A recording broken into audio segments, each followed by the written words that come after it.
Campaign tuh sangat-sangat berimpact gitu. Misalkan kita kan emang pasti fokusnya di mega campaign ya, baik itu double dates ataupun payday gitu. Tapi mid-month pun harus kita fokuskan gitu. Jadi yang pertama kalau untuk campaign di double dates dan payday itu pasti ada campaign utama kan dari mereka gitu, dari Lazadanya. Terus ada booster juga nih. Booster apa? Booster ads, booster traffic gitu-gitu. Itu juga sangat mempengaruhi. Terus yang untuk mid-month sendiri itu ada campaign juga nih, SBPL gitu. Itu juga sangat-sangat berpengaruh gitu buat kita. Terus kalau misalkan ads itu sebenarnya kebetulan kita tuh pakai automatic campaign, terus kita juga pakai MSA. Oh, MSA buat pas lagi campaign ya? Betul. MSA itu kan memang untuk nge-boosting pas dia double dates. Betul. Nah, MSA itu dia nggak ada di payday gitu. Jadi ketika kita payday, boosting ads-nya itu hilang gitu. Jadi kita harus cari nih alternatif lain apa gitu. Alternatif lainnya tuh bentuknya di SBPL. Karena SBPL ini tuh aktif ketika mid-month sampai ke payday. Betul. Gitu. Dan Jadi, SBPL juga kakak dapat subsidi tambahan diskon dari Lazada betul. kan untuk produk-produk kakak. Oke. Sama sebenarnya masih banyak sih kayak last coins, terus kita juga bantu optimize di CRM, push notification gitu. Terus kita juga di new buyer voucher itu juga sangat-sangat ngaruh gitu, karena ketika kita aktifin semua tools atau fitur yang di Lazada saling cover gitu mereka. Gitu. Oke, menarik.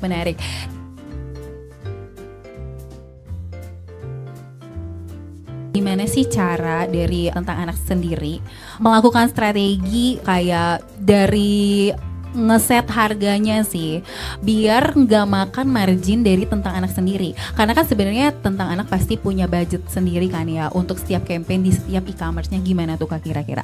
Oke, jadi kalau misalkan untuk campaign utama gitu ya, main campaign yang dia biasanya tulisannya kan ini promosi utama, terus ada lagi additional. Betul. Nah itu kalau yang additional itu kita bisa adjust ya, apakah kita emang pengen ikut atau enggak. Kalau emang kita pengen punya visibility yang lebih banyak, kita join. Tapi kalau misalkan kita rasa budgetnya nggak cukup nih gitu, karena harganya terlalu deep, karena biasanya additional campaign itu harganya akan lebih deep daripada campaign utama. Betul. Gitu. Nah yang campaign utama ini usahakan semua SKU-nya tuh terdaftar di sana. Kenapa? Karena ini tuh adalah memang platform utama gitu, kayak emang dia channel utama akan masuk ke situ. Jadi ketika kita ada SKU yang lupa nih masuk, itu ngaruh banget ke performance ternyata. Gitu. Terus kalau misalkan untuk budget sendiri sebenarnya disesuaikan ya. Kalau misalkan campaign utama itu biasanya kita ngikutin benchmarknya aja. Misalkan kita punya benchmark segini nih, bottom price-nya segini gitu. Ya udah kalau misalkan emang dia nggak masuk di campaign utama, kita whitelist aja gitu. Request ke kami. Betul. Request whitelist. Tapi kalau misalkan yang campaign additional itu kita nggak bisa join, kita kalau nggak dapet jatah whitelist berarti nggak bisa kan. Nah akhirnya kita tuh masukin hero-hero SKU kita aja. Gitu. Yang penting kayak campaign itu kita join dan ada visibility-nya. Walaupun di SKU-nya tuh dapat visibility itu. Kayak kita tuh kayak dapetin traffic trigger aja gitu. Oke, menarik.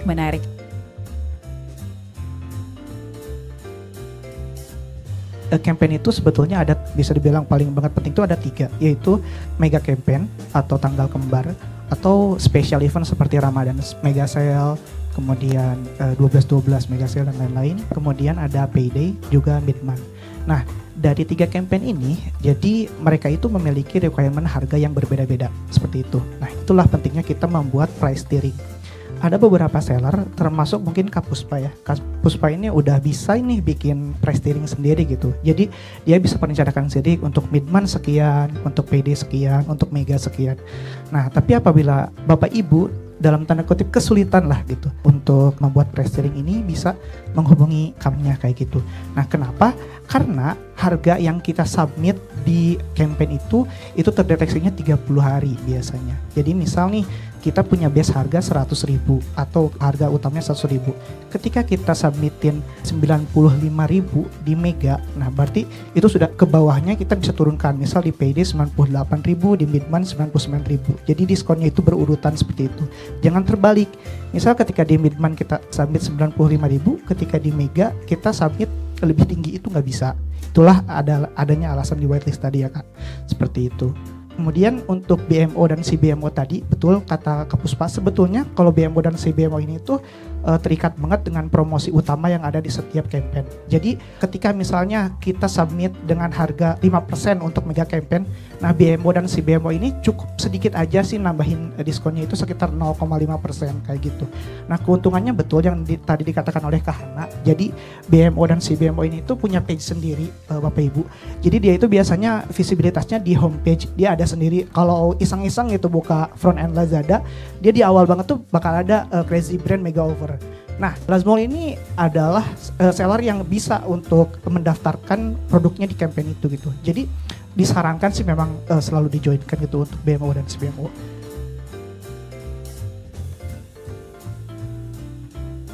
Jadi sebagai Lazmall, dia itu punya privilege sendiri yang tidak bisa didapatkan oleh seller MP. Seperti itu. Seperti tadi ada BMO dan CBMO di campaign, kemudian ada SPPL, kemudian ada Lazcoin. Nah, Bapak Ibu yang masih belum familiar dengan Lazcoin, saya mungkin ulas sedikit ya Kak ya.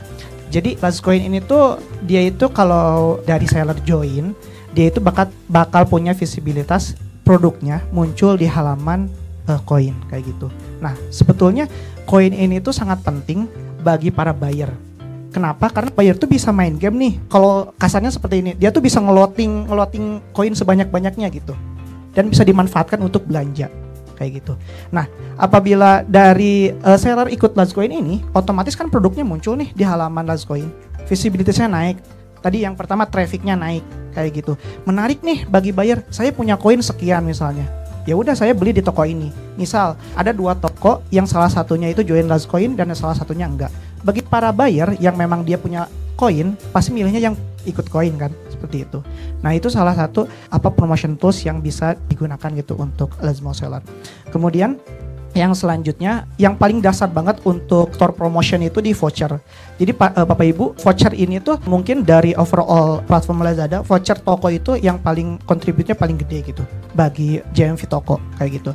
Karena terkadang buyer tuh mau order, dia tuh nggak jadi karena nggak ada vouchernya.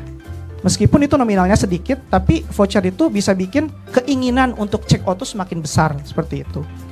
Jadi voucher toko tuh terkadang saya juga handle beberapa seller yang memang vouchernya itu bisa out of stock karena sudah diklaim semua, ataupun memang dia itu masa kadaluarsanya sudah habis. Nah, terkadang seller tuh tidak aware dengan masalah itu. Mereka merasa, oh saya sudah setting voucher mas misalnya gitu. Tapi ternyata entah vouchernya habis atau kadaluarsa itu kurang diperhatikan gitu. Jadi mungkin bagi Bapak Ibu bisa secara secara daily lah gitu ngecek apakah in-store vouchernya masih aktif atau tidak. Seperti itu. Yang Kak Puspa maksud dengan additional campaign itu CBMO bukan ya Kak? Betul, ada BMO, ada iya. CBMO, ada hot slot. Oh ya, hot slot hot deals, iya ya, bener. Mungkin ini juga informasi buat teman-teman semua, teman-teman seller Lazmall di sini. Jadi kalau khusus untuk seller Lazmall, selain ada main campaign, itu tuh kita tuh yang membedakan Lazmall sama seller MP biasa itu adalah CBMO-nya, gitu. Jadi kalau khusus Lazmall, kita punya visibility tambahan yaitu CBMO, di mana itu ada slot-slotnya ya kan Kak.